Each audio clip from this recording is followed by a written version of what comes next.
इसलिए है कि यहाँ का जो नौजवान है खेल में रुचि रखता है और खेल खेल के माध्यम से उसके मन में एक संघर्ष की ये भावना भी आती है। अगर मुझे कोई कबड्डी डालता है और वो सोचता है कि मैं 4-5 लोगों को हाथ लगा के उनको मार के आ जाऊं, पाला छू लूं, इसका मतलब सीना में उसका बहाव जाता है। भले खेल के मैदान में दुश्मन नहीं होते, लेकिन भावना तो वही है ना, विरोधी पक्ष तो है ही है। विरोधी पक्ष को मैं कैसे मार के आऊंगा, ये भावना उसकी सैनिक बनने के बाद भी काम आती है। तो एक साथ उसके भाव के साथ देश की रक्षा सुरक्षा में भी वो जुड़ा रहता है।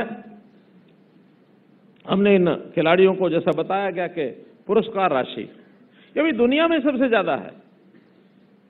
ओलंपिक की 6 करोड़ रुपए की गोल्ड मेडल की राशि देश में तो कहीं है नहीं, किसी प्रांत में। दुनिया में अलग अलग करेंसी के हिसाब से उनके इनाम हैं। करेंसी को कन्वर्ट करने के बाद भी कोई देश इतनी राशि नहीं दे रहा 6 करोड़ के बराबर जितना हरियाणा दे रहा है।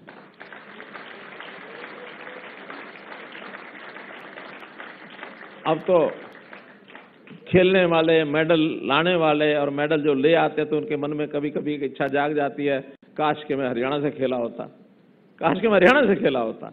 बाद में हेराफेरी करके हरियाणा के डोमिसाइल बनाने के लिए चक्कर में भी पड़ जाते हैं, अब उनको काट देते हैं। नहीं भैया, ये नहीं होगा। हरियाणा का डोमिसाइल तो हरियाणा का ही डोमिसाइल है। तो इसलिए इन सब चीजों पर भी हम लोग काम कर रहे हैं।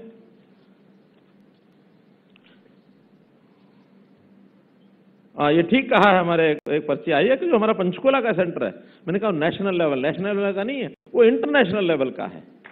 इंटरनेशनल लेवल के स्टेडियम्स का या वहां के खेल परिसरों का अपना एक पैरामीटर है। तो इसलिए हम चाहेंगे कि इस प्रकार के खेल परिसर और भी हम बनाएं जहां जहां इसका उपयोग होगा।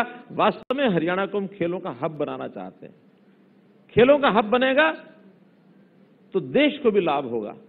हरियाणा तो हम अपने आप में गर्व करते हैं, खेलों में बहुत आगे हैं, लेकिन कह के मैं एक बात ऐसी भी बता रहा हूं कि दुनिया में जब सब देशों का मुकाबला किया जाता है तो भारतवर्ष की टैली अभी कम रह जाती है।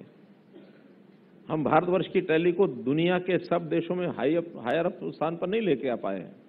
देश में तो हरियाणा बहुत ऊपर है, लेकिन अगर देश भर की टैली को बढ़ाना है तो भी हरियाणा को प्रयत्न करना पड़ेगा और हरियाणा को ये प्रेरणा दूसरे प्रदेशों को भी देनी पड़ेगी कि हम अगर 15 में से 8-10 ला सकते हैं तो आप भी 10-10 लाने की कोशिश करो, ताकि ये टैली जो है एकदम देश को भी ऊपर पहुंचा, देश को सारे को दुनिया में आगे पहुंचा सके, ताकि दुनिया में हमारा नाम ये जो सारा है ऊंचा बढ़े। मित्रों, खेलों की भावना के नाते से जैसे मैंने बताया कि हमारा जो सब चीजें काम करती हैं और इससे सारे देश में एकता की भी एक भावना ये भी जागृत होती है। प्रधानमंत्री जी ने हमें कार्यक्रम दिया है, एक भारत श्रेष्ठ भारत। उसमें क्या होता है कि अलग अलग प्रदेशों के लोग, ये ठीक है राजनीतिक तौर पर अलग अलग बटे रहते हैं, कई सरकार किसी की कहीं किसी की, लेकिन उससे ऊपर उठकर आखिर देश तो हमारा एक है। इस देश की एकता अखंडता बनाए रखने के लिए वहां के लोगों के साथ मिलना जुलना, उनके संस्कृति जो है, हमारी जो मानो हमारे जो विचार हैं, आपस में एक दूसरे के नजदीक जाएं, हम एक दूसरे की कला को समझें, एक दूसरे के सिस्टम को समझें और उनके साथ मिल बैठ करके देश नेशनलिज्म ये करैक्टर हमारा बढ़े। तो उसमें जैसे बहुत से ऐसे गीत संगीत के कार्यक्रम होते हैं, उन कार्यक्रमों के नाते से बहुत सी टीमें, कलाकार वो एक दूसरे जगह पर आते जाते रहते हैं, लेकिन जब खिलाड़ी भी एक दूसरे स्थान पर आते जाते हैं उसका भी अपना एक आनंद आता है। आज इतने सारे प्रांतों के लोग जब इकट्ठा पंचकुला में आएंगे तो जिसको एक मिनी भारत, लघु भारत कह सकते हैं, लघु भारत का वहां दर्शन होगा। तो देश की एकता अखंडता भी इस खेल की भावना में से ही उजागर होता है। मैं इस अवसर पर आज के इस खेलो इंडिया के कार्यक्रम का एक प्रेजेंटेशन यहाँ करने के लिए जो आज ये अवसर आप लोगों ने दिया है और जो आयोजक हैं जिन्होंने इतनी मेहनत करके इस कार्यक्रम को किया और फिर बाद में ये सब प्रबंधक आयोजक आखिर खेलो इंडिया के कार्यक्रम तक सफलता तक इसको पूरा करेंगे, इसके लिए मैं उनको भी सबको शुभकामना देता हूं, बधाई देता हूं। आप सबका बहुत बहुत धन्यवाद, बहुत बहुत आभार। बहुत बहुत धन्यवाद करना चाहेंगे माननीय मुख्यमंत्री जी का इन प्रेरणादायी शब्दों के लिए और यहाँ सभी युवा खिलाड़ियों का उत्साह बढ़ाने के लिए। तो एक बार फिर जोरदार तालियां हो जाएं प्लीज।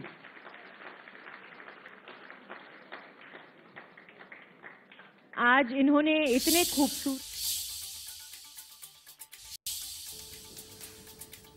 खेलो इंडिया सेरेमनी से सीएम का संबोधन आप देख रहे थे। प्रदेश में खेलों का हब बनेगा, सीएम की तरफ से कहा गया। साथ ही अगर हम देखें तो पूरे प्रदेश में एकता की भावना होनी चाहिए, सीएम कहते हुए नजर आई हैं। तो फिलहाल आपको बता दें कि खेलो इंडिया के मंच से आप मुख्यमंत्री मनोहर लाल को सुन रहे थे।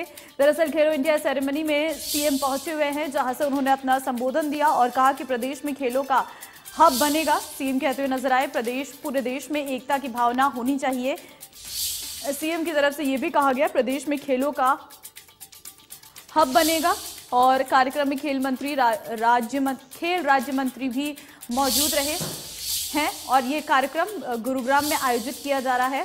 खेलो इंडिया सेरेमनी से सीएम का संबोधन आप सुन रहे थे।